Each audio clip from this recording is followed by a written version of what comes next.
All right, welcome everybody to Youngstown Studio, here with our special guests, Rob and Brigitt from Pastimes Arcade. Rob, welcome back. Brigitt, good to meet you. Nice to meet you too. So yeah, thank you guys for coming down. So Rob, what's been going on at Pastimes? I see you guys got leagues and tournaments and stuff. It's been a little while since you've been in studio, so kind of give us an update on what's been happening with the business. Well, we keep going and keep growing.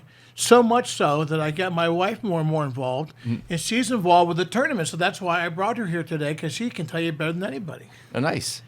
Well, we have a wonderful team that's assisting us with our tournaments and our leagues. This year we did 2 mega match tournaments. We brought in the first one 100 people from all over the U.S. Second one had 150 people. They play for a couple of days. They have great prizes, great cash payouts. It's a lot of fun. We also do our leagues. We're heading into our winter league coming towards the end of January. So signups are going on now. It's similar to a bowling league. So you bring your friends. You don't have to worry about your skill level. There's all different ranges of people coming out to play. And it's just a lot of fun. So I think it runs about 8 or 9 weeks. And it's a great time. Are the leagues based on like specific games, or is it like a variety of games? So sort of how do they work? On the leagues, I know our manager, Patrick Baldwin, I think he selects the games that they play. And I also think that there's some input from each group. So they're divided into groups of 4. And I think that they may also have some input. Most of the games are 4-player games. So I think that it gives each person an opportunity to select a game and see how they play. And don't they have some of the tournaments with the older games as well? They have the That classics. is on Sundays. Yeah, we do the classics tournaments to have people experience a wide variety of games that are inside Pastimes. So who's the best gamer you've seen so far out of these tournaments and leagues? Is there somebody that's just like absolutely knocks it out of the park with pinball and or the arcade games? I mean, It seems like, it's someone different every time that enters. You know what gets me, though, is there's not more players here in the area, in the valley. So that's one thing I'd like to have your listeners say, have some of the guys say, well, I'm good at playing pinball. Well, then you got to walk your talk, brother. When you need to come down to Pastimes. And, there's women there, too. Is there a women tournament? Or there is. Yeah. So I think the women need to get there and say, guys, out of our way, we're showing you who the real boss is. And I think that they need to realize that it's fun for the whole family. We're open, and a lot of the families come to our Pastimes and have a good time, and it never ends. The energy when you come to our place is just pretty outrageous. And between my wife and the team that she's assembled, there's just a lot going on. What's the furthest somebody's traveled so far to come visit the arcade? I mean, there's been people from Europe, BJ. We have a sign that if you travel 3 hours or more to get to Pastimes, if you want to take your picture with the sign, you can. So it lets people know, like, your name, where you traveled from. We put it out on our social media. But we've had people from Europe that have come to But the I think for the arcade. tournament, so we had a guy from California come. Yeah. He was the furthest away. So that to me is pretty amazing. Yeah, Little old Girard, Ohio. yeah. But with the help of my wife and other team members, we've been able to spread the word more through social media. And what makes our arcade so unique is the breadth of games we have. I mean, realize we have over 600 games. So I mean, like you're known for your hat. How many hats you got? Oh, I don't have 600. You know what I'm saying? But yeah. Just the thought that 600 games under one roof is just crazy. And for those who have never been there, you pay one price and you play till you drop. So it's an adventure to see it, and it's a step back in time. And there's a couple games actually on the floor that were produced right here in Youngstown. Believe it or not, some of the earliest examples of pinball back in the 30s were produced in good old Youngstown, Ohio. Yeah, talk about those games for a minute, if you would. Which ones there were produced right here in town? Well, the one was made called Wiffle, and it was the Froome family. And I do a show called Pinball Expo. It's for the pinball enthusiasts throughout the United States and the world. But one year we had one of the Froomes come speak at our show, and he claims that they were the first people to put a coin mechanism on a machine, and they coined this, gave it the terminology of a pinball machine once it took a coin to operate it. So these things were seen all throughout the United States, and a lot of the games are produced right here in Youngstown, Ohio. Back at the early games, anyways. What game got you hooked? Was there an initial pinball game? Do you remember the first time you played pinball, and what kind of registered that has turned into this lifelong passion for you? Well, you have to realize, I came from a family that when I was, as long as I can remember, that I could walk, there was a pinball machine in the basement of our home called Babyface. So I didn't know what it was. It was just another something. And I played it occasionally. And I have to say it was entertaining to a degree.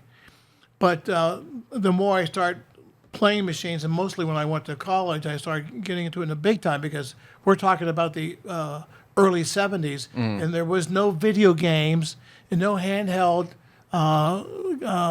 devices, phones and whatnot for social media. So it's all we knew for entertainment was the pinball machine. And that got me hooked in a good way to the point, well, maybe a bad way, but to the point where I started reading up on it and learning about the different people involved with it. And I decided to do a pinball show called Pinball Expo, where I honored my heroes who were the designers and the artists.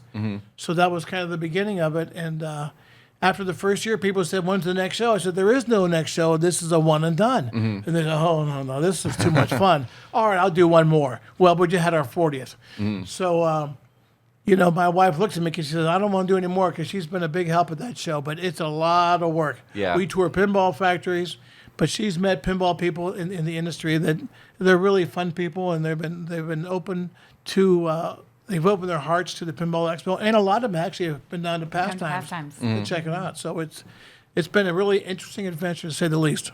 Do you still have that game that you played in the basement as a Got kid? it, and you can't have it. Is it on the floor? Not for or sale. Is it in a private area? What's so crazy when I was in my around 18 or 19, my dad said, "What are you going to do with that machine? Why don't you just sell it?" And at that time, I wasn't really playing it. All right, so we sold to our dentist. It lasted there for about 2 or 3 months, and his son threw a hard ball or something on the glass and broke the glass. So then I happened to see him at my next dental appointment. I said, "How's that pinball doing?" "Well, the glass broke." I said, I kind of miss it. You want to sell it back to me?" "Yeah, sure, I'll take it." So I got it back. I got a reproduction glass for it, but that was the beginning of the collecting, So there's people like me that are wired in such a way that once you start collecting, you can't stop. You guys are becoming, I would say, world known. I mean, I've seen you guys now. I've seen Pastimes featured on several different YouTube channels, and guys coming out and filming and sort of highlighting it. What do you think that you guys are kind of offering maybe that some other arcades, maybe not? Is it just the vast sort of selection? I mean, what kind of experience are you guys offering at Pastimes that maybe some of the other places aren't? I mean, I think it stems from a variety of things, actually. I mean, we have so many unique games on the floor. People can't believe you just walk in also and just pay one price. And on a Saturday, we're open from 11 a.m. to 11 p.m., so you can technically be playing for 12 hours. Plus, if you leave your wristband on, you can come and go all you want, which is nice. Go home and rest, come back. But I think that there's things on our floor that you just won't see anywhere else. And like Rob mentioned some of the older games to you earlier, like we're very museum-like as well. Yeah. So it's very educational to walk inside Pastimes, see the older games. Our team did a wonderful job. We have something called toppers on all of the machines. That's a very educational component. Talking about the manufacturer, the year that it was made. We do a weekly thing on Tuesday mornings. Our Pastime crew plays for Morning Brew. And so there's always trivia. They're playing on a certain game, highlighting things like that. We have floor stickers for people to learn about things. We also have great banners, including my husband's on one of the banners because he has done so much for the industry. But the banners are basically a history of the pioneers in the industry, who they were, and a little bit of history behind them. Yeah, but I just think we just offer so many unique experiences. And then we have, the party room to do typical events. That people can maybe have a birthday party or a company party, holiday party.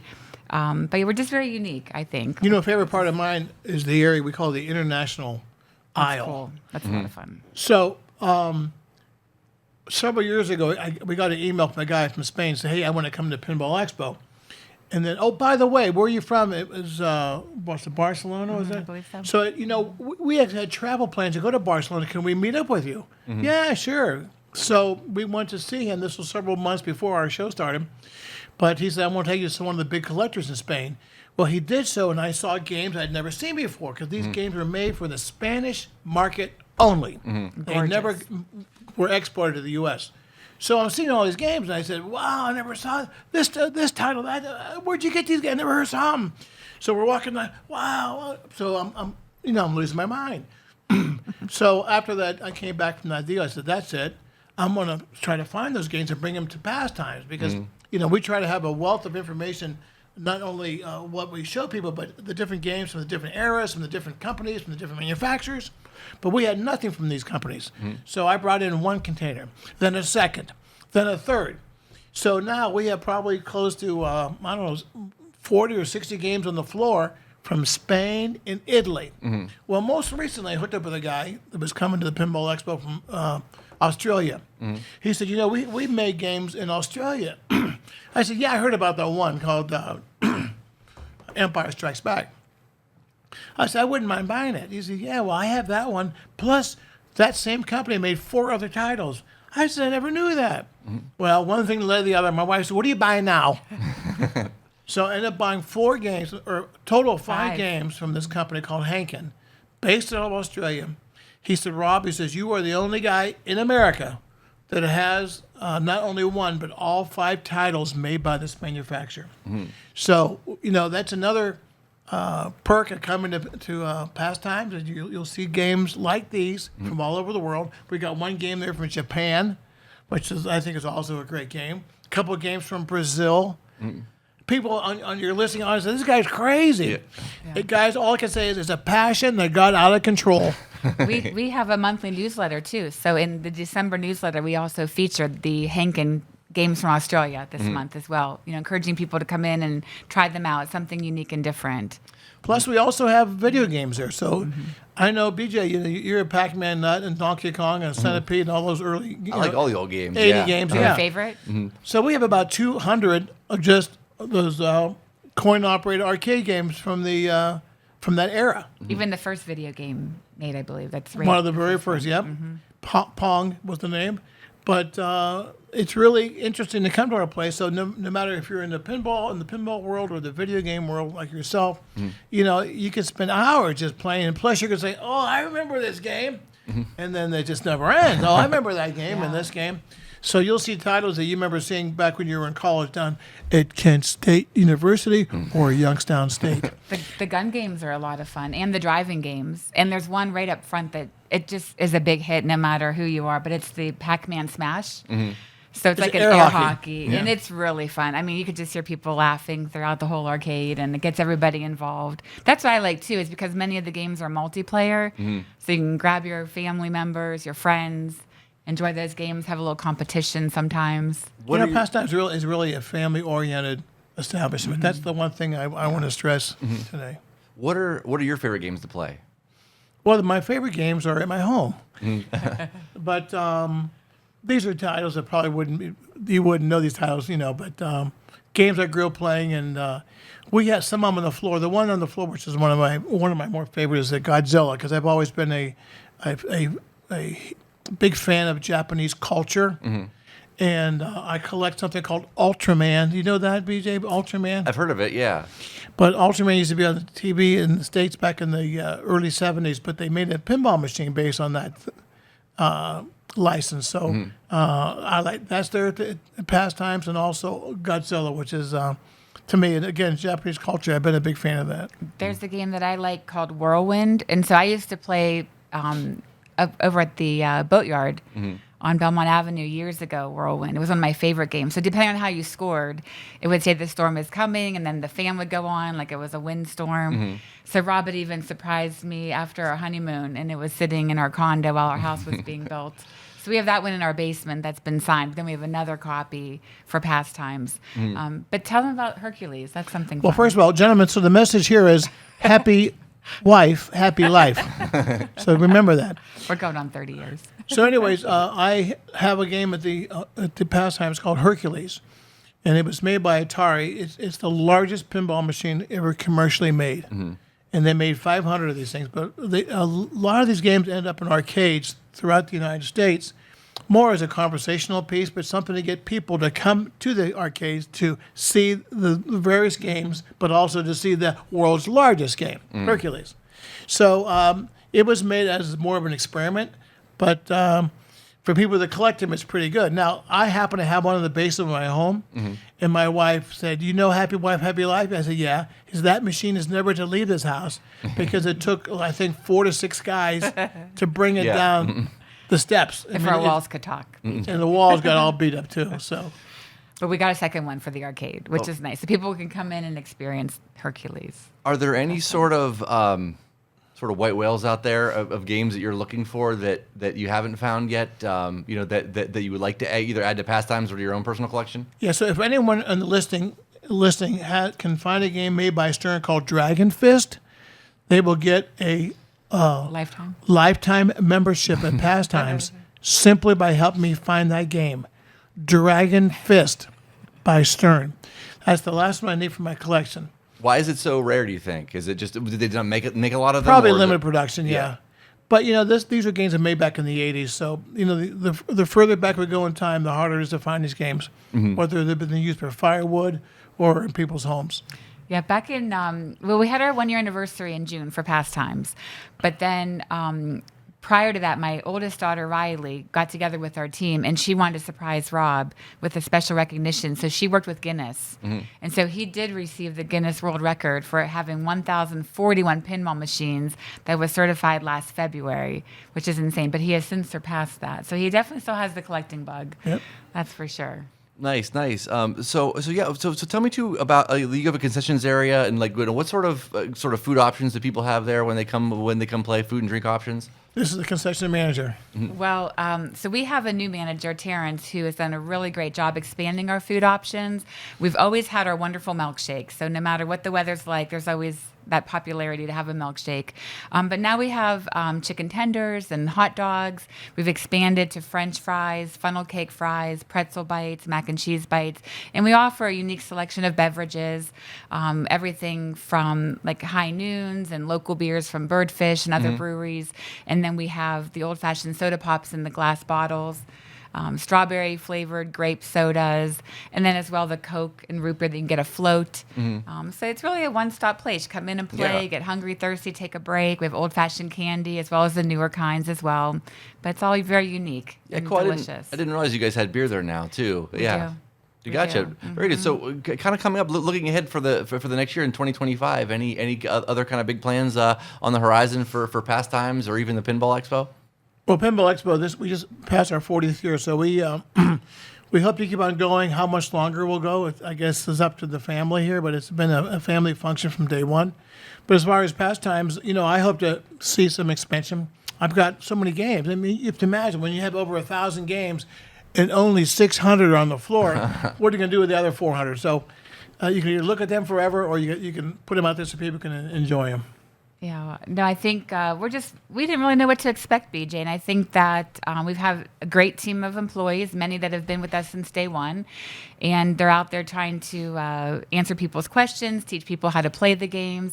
And I think for us, we've just had tremendous community support. And then the word is just out there. So we're grateful to all the people that are taking a drive into our location to enjoy an afternoon at Pastimes, learn about the games, have some good, clean family fun, come out with your friends. Just a perfect place to come out.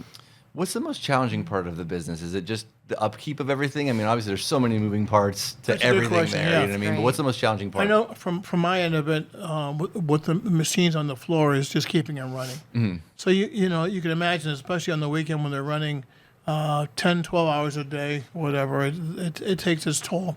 So we have a staff of what, 4 or 5? About 4 techs that are just phenomenal. Full time. I mean, it's all they do is repair the games on starting on Monday. You know, because we're closed Monday, Tuesday, and Wednesday. But they're going through all the games, and we take pride in keeping the place clean and making it family friendly. And yeah, we have a great system as well for reporting errors with the games, things that are going wrong. We have a QR code that our staff put on every single game. So most people have their cell phones. You just get out there and report the issues for us. It goes into a spreadsheet. So it makes it really nice for the techs to come back in on Monday and take a look at everything, get things ready again on the floor. But yeah, we pride ourselves. You know, the place is very clean, great staff, and I think there's just something for everyone to come out and enjoy. Can you see, and this you might already do this to a degree, but could you see it when, like, you're talking Pinball Expo, and you run that in Chicago, right? Right. Can you see having it like a Pinball Expo here in Girard at Pastimes, or having that be the hub for to kind of have like like a week long event at Pastimes with sort of special guests, that sort of kind of thing, and then have everybody come into Girard? I mean, that'd be very ambitious. The only problem is when I do it in Chicago, Chicago is the capital of pinball. So anyone that works in the industry lives in Chicago. I gotcha. So if I need their help to speak or whatever, get in their car, drive anywhere from 15 minutes to a half hour, 40 minutes, they're at the event. So that's why, there's been talk early on about having this show, here more locally. But, we could do a version of it, but there's so much we cannot do. For instance, the tour of the factories. And yes, one or two guys would come in, but it's not the same being in the hub of the Chicago. But in Chicago, our event runs Thursday, Friday, three days. So it's 3 days of mass insanity. So it's pinball 24/7 between the vendor hall and the seminars. And we have an autograph section where you can meet guys like yourself. Hey, BJ, give me your autograph. What's your name? Billy.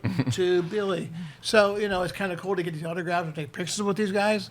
So there's so much going on, plus the seminars. We have over 40 hours of seminars, how to fix games and different aspects of the history of the industry. So there's so much going on that it'd just be really hard to do it locally. Yeah, we had a lot of Pastimes people come up to Chicago this year to check it out. So we have a website, pinballexpo.com, and also for Pastimes is pastimesarcade.com for information. I think for me, I would just love to see a big turnout this winter when people are just stuck inside, come out and join our league. Give it a try. You don't have to be of a certain skill level. But I think it'd be great just to come out and meet people. There's such community support and then also just some camaraderie, with everyone playing in the arcade. Who's the most well-known, I guess, pinball or video game enthusiast that you guys have had come visit Pastimes? Probably Roger Sharp. So Roger Sharp wrote a book on pinball. He's actually designed the machine. Movie. And there was a movie about him, The Man Who Saved Pinball. It's terrific. And, he's a good guy and approachable. So that made it very special for him to be there. And plus the fact that, just by me inviting him, he said, sure, I'll be glad to come down. So he's a very personable guy, and I would say he definitely fits to your answer. He's the guy. So what do you think is sort of the future of pinball, kind of the outlook of pinball? I mean, obviously it's probably ebbed and flows throughout the years and stuff. But kind of where's it at now, and kind of where do you see sort of the industry kind of going forward? Well, for me personally, there's Stern is the number one manufacturer. But there are several others that are nibbling away at his feet, so to speak, to try to get a share of the business that's out there.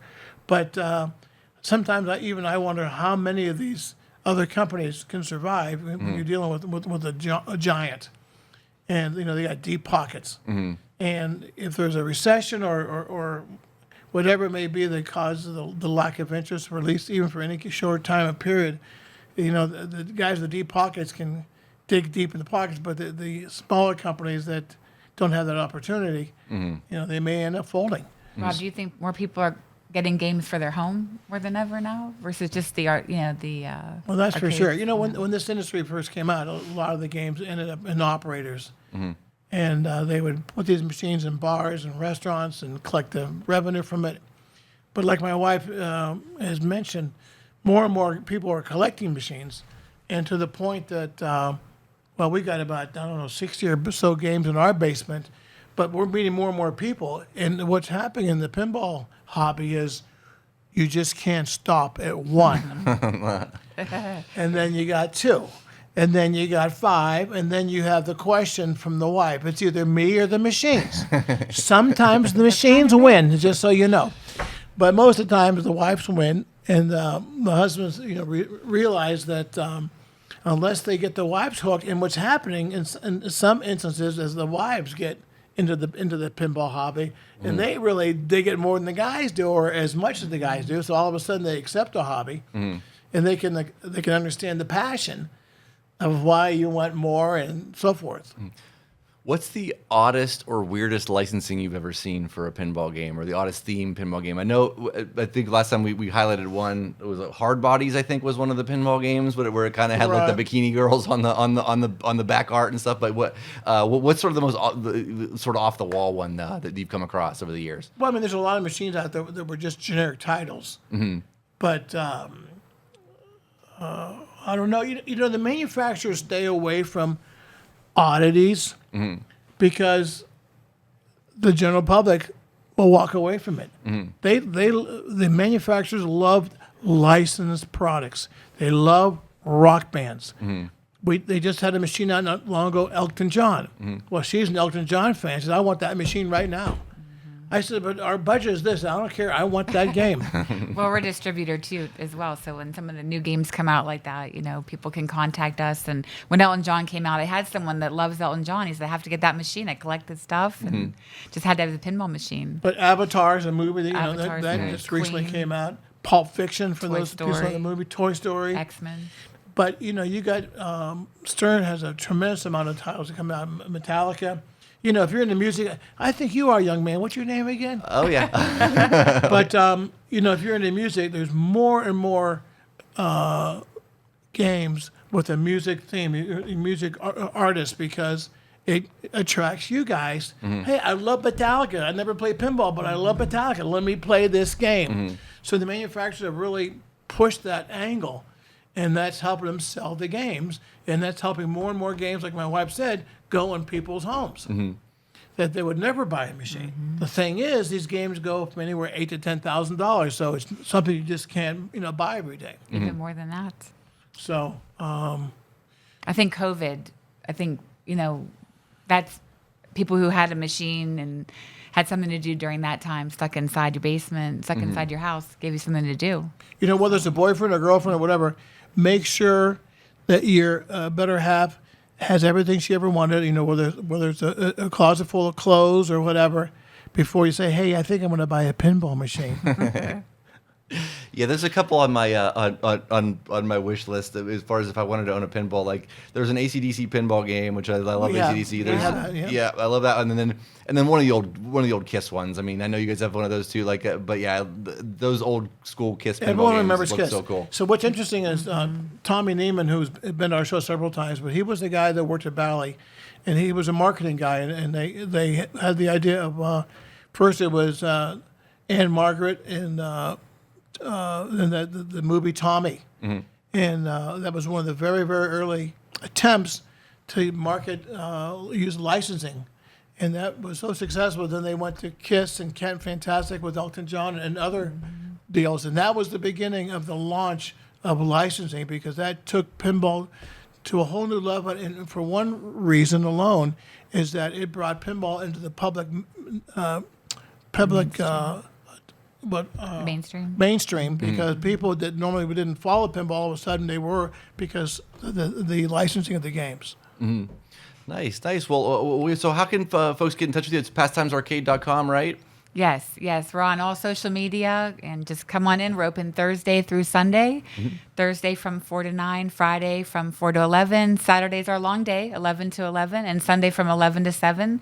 I also handle all of the events with my general manager. So anyone that's interested in booking something for your company or a birthday party, feel free to give me a call, and I'll be happy to hook you up.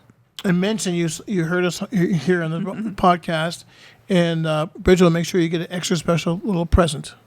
All right, excellent. Well, hey, thank you guys so much for coming down. It was a pleasure talking with you both again. Thank Thank you. you for having us.